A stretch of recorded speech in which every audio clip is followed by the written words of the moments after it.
नमस्कार दोस्तों, मेरा नाम परमजीत और आपका रीड टुगेदर रीड चैनल पे स्वागत करता हूँ। आज इस वीडियो में बात करेंगे हिंदी कहानी संग्रह तू चलता चल। तू चलता चल कहानी संग्रह के लेखक हैं तेजेंद्र शर्मा। इस किताब में कुल 13 कहानियाँ हैं, जिनमें एयरलाइन और रेलवे लाइन से जुड़े हुए लोगों की जिंदगी के बारे में बताया गया है। इनका जो मुख्य विषय है इन दोनों सब्जेक्ट के इर्द गिर्द ही घूमता है। तेजेंद्र शर्मा एक प्रवासी लेखक हैं, जिन्होंने पहले इंडिया में एयरलाइन में काम किया 20 साल तक और उसके बाद ब्रिटिश में अब 20 सालों से रेलवे में काम कर रहे हैं। इनके जो एक्सपीरियंस रहा एयरलाइन और रेलवे लाइन का और दोनों देशों का, दोनों कल्चर, सभ्यता और दोनों जो लोगों की मानसिकता है, उनका जो भी तजर्बा रहा वो उस तजर्बे से ही ये किताब पैदा हुई है। तेजेंद्र शर्मा की बात करें तो उनका जो पिछोकड़ है वो पंजाब से है, जगराम से है और अब वह ब्रिटिश में सेटल हैं, तभी वो प्रवासी लेखक हैं। और उन्होंने इस किताब से पहले 20-25 किताबें पहले उनकी प्रकाशित हो चुकी हैं, जो अच्छी खासी प्रसिद्धि हासिल कर चुकी हैं। अब बात करते हैं 13 कहानियों की और उनमें से जो 6-7 कहानियाँ जो मुझे बहुत ही ज़्यादा पसंद लगी उनकी बात करेंगे। पहली कहानी है इंडो का जंगल। इसमें एक प्रेमी जोड़ा शादी के बाद अपने घर वालों को छोड़कर बागी होकर उनसे नए शहर बम्बई में चला जाता है, जो उनके लिए बेगाना होता है। और वहाँ पे उनको कैसी मुश्किलें आती हैं, कैसा वो सेटल हो पाते हैं या नहीं हो पाते और किस किस तरह की मुश्किलें आती हैं, वो सब इस कहानी में बताया गया है। अगली कहानी है काला सागर। काला सागर में न्यूयॉर्क में एक जहाज है जो क्रैश हो जाता है। उसके बाद जो इंडिया के लोग होते हैं, जो उनके सगे संबंधी वहाँ पे उस जहाज में मारे जा चुके हैं, तो उनको पहचानने के लिए वहाँ पे ले आया जाता है न्यूयॉर्क में। और वहाँ पे जो जाने की होड़ होती है सभी रिश्तेदारों को होती है कि बहन बोलती है मैं जाऊँगी और माता पिता बोलते हैं कि हम जाएंगे, या दूर के थोड़े रिश्तेदार वो बोलते हैं कि हम जाएंगे। कारण सिर्फ ये होता है कि बहाने से हम न्यूयॉर्क देखने जाएंगे और वहाँ पे कुछ शॉपिंग भी करेंगे। तो वो जो सारा ताना बाना है, जो एक स्वार्थी सोच है, उसका बखान किया है लेखक ने इस कहानी में। अगली कहानी है हाथ से फिसलती जिंदगी। इस कहानी में देश प्रेम और रंग का जो भेदभाव है उसको एक पात्र नारायण के जरिए लेखक ने उतारा है। इसमें एक लड़का नारायण है, नारायण जो कि एक ऊंची जात की लड़की से प्रेम करता है, लेकिन उसको प्रेम की जगह पे पिटाई मिलती है। यानी कि जब वो इंडिया में होता है तो प्रेम की जगह पे पिटाई खाता है, जिसके बाद वो बहुत मेहनत करता है। मेहनत करने के बाद वो ब्रिटिश चला जाता है और वहाँ पे जब वो सेटल हो जाता है तो एक गोरी लड़की से शादी करता है। उसके बाद उसको लगता है कि मैंने तो दुनिया जीत ली, अब जो नस्ली भेदभाव है, जो रंग का भेदभाव है, जाति का भेदभाव है, वो खत्म हो चुका है। लेकिन जब उनके बच्चे होते हैं तो बच्चों को फिर वो प्रॉब्लम आती है कि जो बाकी डैडी आते हैं स्कूल में पीटीएम पे, वो तो सब गोरे हैं, लेकिन जो मेरा डैडी है वो काले रंग का है। तो उसके बाद उसको फिर वही मुश्किलों का सामना करना पड़ता है। और इसका जो अंत है वो बहुत ही इसको स्पेशल बनाता है कहानी को, कि उसको कैसे फील होता है। और बाद में फिर वो अपने देश प्रेम को जागता है कि वो सोचता है कि मैं देश में जाऊं और वहाँ पे बताऊं कि मैंने कितना हासिल किया।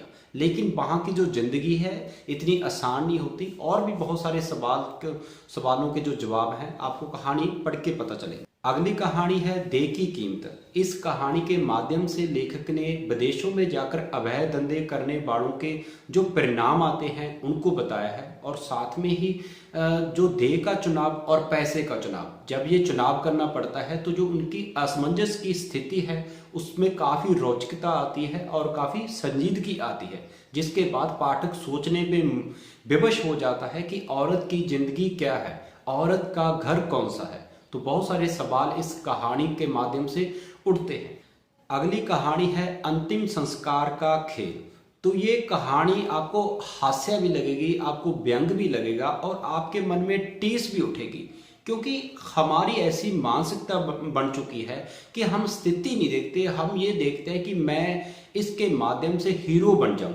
अगर मैंने ये किसी को बात बताई है तो मेरा नाम ही होना चाहिए। हम नाम के पीछे इतना पड़ जाते हैं कि जो सिचुएशन होती है, कंडीशन होती है, उसके अनुसार अब हम बर्ताव नहीं कर पाते, दूसरों के साथ हमारा जो बिहेवियर है चेंज हो जाता है अगर हमको कोई क्रेडिट नहीं देते। तो ये क्रेडिट है मौत के बाद का जो खेल होता है, जो अंतिम संस्कार का खेल है, उसके माध्यम से लेखक हमें बताना चाहता है कि कैसे हम ऐसे खेल के माध्यम से हीरो बनते बनते हम विलेन बन जाते हैं। अगली कहानी है बंबर। बंबर एक ऐसी औरत की कहानी है जिसको अपने पति से माँ होने का सुख प्राप्त नहीं होता। उसके बाद वह एक अनजान व्यक्ति से माँ बनती है और माँ बनने के बाद पाठक को या हर एक को सवाल ऐसा उठता है कि ये तो पाप है, ये तो धोखा है, ये गलत है। लेकिन लेखक ने इस तरीके से कहानी का अंत किया है कि आप सोचने पे मजबूर हो जाओगे कि ये सही है या गलत है। आपका जो पलड़ा है सही की तरफ झुकेगा। ये क्यों झुकता है तो उसके लिए आपको ये किताब पढ़नी पड़ेगी। अगली कहानी है डिबरी टाइट। जब मैंने डिबरी टाइट कहानी पढ़ी तो मैं इतना दुख में डूब गया कि मुझे लगा कि दुख ही दुख है। मुझे इतना इमोशनल अटैच हुआ इस कहानी के साथ। उसके बाद मैंने आज पोस्ट भी की इंस्टा पे, एफओवी पे, व्हाट्सएप पे। तो फिर अगली कहानी पढ़ी तो मन थोड़ा हल्का पड़ा। लेकिन कहानी या कलम वही होती है जब वो आपको खींच लेती है अपनी तरफ उस समुद्र में जहाँ पे वो आपको ले जाना चाहती है। चाहे अगर वो रोमांटिक है तो आपके ऊपर रोमांस हावी हो जाए, अगर वो थोड़ी वायलेंस है तो आपके ऊपर वायलेंस हावी हो जाए, अगर वो आपको सैड करती है तो अगर आप सैड नहीं होते तो वो कलम सफल नहीं है। तो इस जरिए देखें तो ये कहानी ने मुझे दुख में डुबो दिया। इसका जो मुख्य पात्र है गुरमीत, वो कुवैत में जाके सेटल हो जाता है अपनी फैमिली के साथ, यानी कि अपनी पत्नी और एक छोटी 1.5 साल की गुड़िया के साथ। उसके बाद उसको दूसरा बच्चा होने वाला होता है और वो काम पे चला जाता है। वो उस देश में अकेली होती है कुलवंत कौर, यानी कि उनकी पत्नी। उसके पास कोई नहीं होता, ना ही उसकी कोई लैंग्वेज उनको समझ आती है एक दूसरे की कुवैत में। तो जब उनको दर्द उठता है, पेन होती है, क्योंकि वो उसमें बच्चा होने वाला होता है, तो अपने वो पति को फ़ोन लगाती है, लेकिन वो आ नहीं पाता।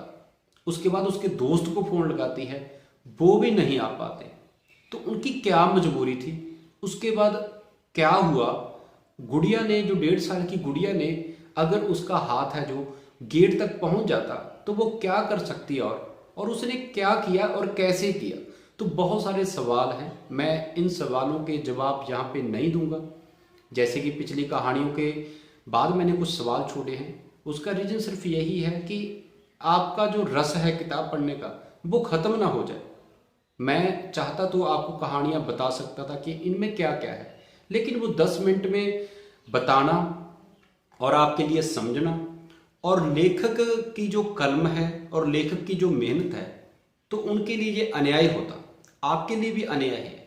मेरा इस वीडियो का बनाने का मकसद, रिव्यू करने का मकसद इतना होता है कि आपको इंटरेस्ट रहे उस किताब में, आपको पता हो कि इसमें क्या क्या है, ये मेरे लायक, पढ़ने लायक है या नहीं है। तो मैं उस मीडिएटर का रोल अदा करता हूँ कि आपका जो चुनाव है, जो सिलेक्शन है, वो मैं ईजी कर दूँ।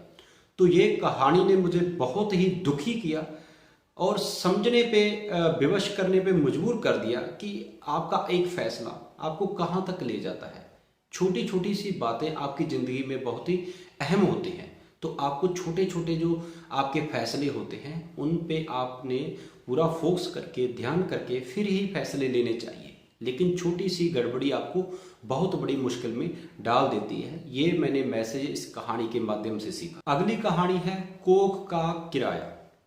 इस कहानी में लेखक ने अलग तरीके से अपने विचार पेश किए हैं। एक होते हैं विचार जो सोसाइटी में आम ही चलते हैं कि जैसे जो यूरोप कंट्री है वो लोग थोड़े एडवांस हैं, लेकिन लेखक ने इसमें जो पात्र रखे हैं, लड़के गोरे, इंग्लैंड के, ब्रिटिश के, वो उन्होंने भारतीय सोच वाले रखे हैं कि जो परिवार को जोड़ के रखना चाहते हैं, अपने वाइफ के साथ वफा कमाना चाहते हैं, ऐसे पात्र।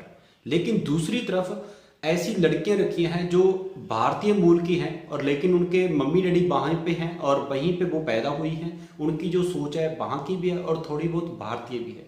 लेकिन जो भारत में आज का दौर है, हमारे पे आधुनिकता हावी हो चुकी है हमें लगता है कि ये मॉडर्नाइजेशन का ज़माना है, हमने जो करना है वही करेंगे, हम मन की सुनेंगे, ज़िंदगी एक बार मिलती है। तो जो ऐसे विचार है हम पे हावी हो चुके हैं।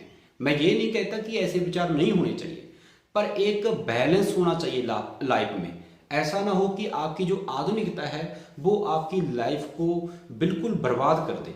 जो इस कहानी में आप देखोगे कि कैसे जो भारतीय मूल की वो लड़कियां हैं, लड़की है, तो वो कैसे अपने घर को तबाह करती है, कैसे वो आधुनिकता की ओर में अपना फैसला लेती है, लेकिन उसके बाद वही पछताती है। और जो गोरा लड़का होता है, उसका पति होता है, वो अपनी अगली जिंदगी में अच्छा खासा दबाव फिर से सेटल हो जाता है। तो ये भी कहानी बहुत ही अच्छी है। और जितनी मैंने ये कहानियां बताई हैं मेरी सभी ही फेवरेट हैं। हर एक का क्राइटेरिया अलग अलग है। अगर दुख की बात करें तो वो गुरमीत पात्र मुझे हमेशा के लिए याद रहेगा, कुलवंत पात्र हमेशा के लिए याद रहेगा। और ये कहानी भी मुझे याद रहेगी कि आधुनिकता का ज़्यादा हावी होना भी नुकसानदायक होता है। सारी कहानियों का विश्लेषण करने के बाद जो आखिरी सवाल होता है कि ये किताब पढ़नी चाहिए या नहीं पढ़नी चाहिए, तो मुझे लगता है कि इस विश्लेषण से आप समझ गए होंगे कि मेरा जवाब क्या है। तो मेरा जवाब है हाँ, कि ये किताब पढ़नी चाहिए। क्यों पढ़नी चाहिए? आपको जीवन जांच मिलेगी, आपको विदेशों की जो कल्चर है, यूरोप कल्चर है, उसके बारे में सीखने को मिलेगा। प्रेम विवाह, जो रिश्तों में एक टूटन आ चुकी है, जो रिश्ते टूटते जा रहे हैं, उसका रीजन क्या है। स्पेशली जो पति पत्नी का रिश्ता है, उनको भी बहुत अच्छे तरीके से लेखक ने इन कहानियों के माध्यम से बताया है। और जैसे कि एक पंजाब में किताबों वाला बाबा है, तो उनसे मैंने एक विचार लिया था, जो सीखा था। उन्होंने बताया था कि जिंदगी हर एक जगह एक सी होती है, जिंदगी के दुख भी एक से होते हैं। तो ये किताब पढ़ने के बाद आप उस विचार को आसानी से समझ पाओगे कि आप चाहे इंग्लैंड चले जाओ, चाहे आप अमेरिका चले जाओ, कनाडा चले जाओ, कहीं पे भी चले जाओ, अगर आपको जीवन जांच नहीं है, अगर आपको रिश्तों की जांच नहीं है, रिश्तों की कदर नहीं है, जिंदगी जीने का सलीका नहीं है, तो आप दुखी ही होगे। चाहे आपके पास पैसे कितने हैं, चाहे आपके पास सुविधाएं कितनी हैं, फिर भी आप दुखी ही होगे। तो इसलिए आपको जीवन जांच सीखनी चाहिए, रिश्तों के बारे में समझ होनी चाहिए। तो बराबरता होनी चाहिए। ये नहीं है कि अगर आपका जो पार्टनर है वो आपसे हावी है, ऊपर चल रहा है, तो भी रिश्ता गड़बड़ाएगा। अगर आप ऊपर चल रहे हो तो भी रिश्ता गड़बड़ाएगा। ये बैलेंस कैसे रखना है, नेक्स्ट जो जनरेशन है, आपके बच्चे हैं, उनमें आपने बैलेंस कैसे मेंटेन करना है, तो इन सब को सीखने के लिए ही किताबें पढ़नी चाहिए। एक होता है कि आप साइंस फिक्शन सीख रहे हो, साइंस के बारे में सीख रहे हो, जो नई नई खोजें हैं, तो लॉजिक लगाते हो। और दूसरी जो नीड है, पैसों के बारे में सीख रहे हो, तो आप मनी मैनेजमेंट के आप ऊपर किताबें पढ़ रहे हो। तीसरा होता है कि आप पर्सनल डेवलपमेंट, अपनी पर्सनैलिटी डेवलपमेंट कर रहे हो। इन तीनों को जोड़कर देखें तो इन तीनों में ही आपको कुछ ना कुछ ऐसा मिल जाएगा जो जीवन जांच है। इन तीनों को सीख गए, समझ गए, फिर आप रिश्तों को चलाना सीख जाते हो। जब रिश्ते चलाना आ जाते हैं तो आप जिंदगी चलाना सीख जाते हो। तो जिंदगी जिंदाबाद रहे। इस किताब की जो मैंने अभी आपके सामने रिव्यू पेश किया है, उम्मीद करता हूँ आपको पसंद आया होगा। तो कमेंट जरूर करना, शेयर जरूर करना, और इस चैनल को ज़्यादा से ज़्यादा सब्सक्राइब करवाओ, अपने दोस्तों से इस चैनल को शेयर करो। मिलते हैं किसी अगली किताब की रिव्यू के साथ, तब तक के लिए जिंदगी जिंदाबाद।